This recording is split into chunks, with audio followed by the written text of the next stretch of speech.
Why do I start with a team building experience on the first day of our conference?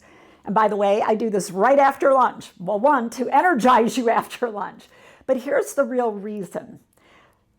A couple reasons, actually. Number one, I want the attendees to start to bond with each other immediately, to get to know each other, to get to know your table mates. By the way, we're in the same ballroom for 3 days, so you really get to know your peers. But the team building activity has to be rich. This isn't like, oh, who came the farthest, from the conference, or what's your favorite color? No, my team building activities have to have a purpose. They are project driven.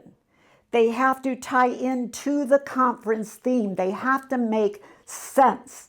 The team building activities that I create, I design myself. They're very hands-on, so you're learning about each other right away.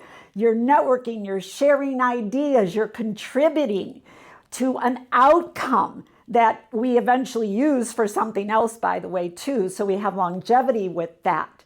So that's how you get to know your table mates right away. You see their gifts, you see their talents. It gets everyone warmed up so they can jump in right away and start creating those rich relationships.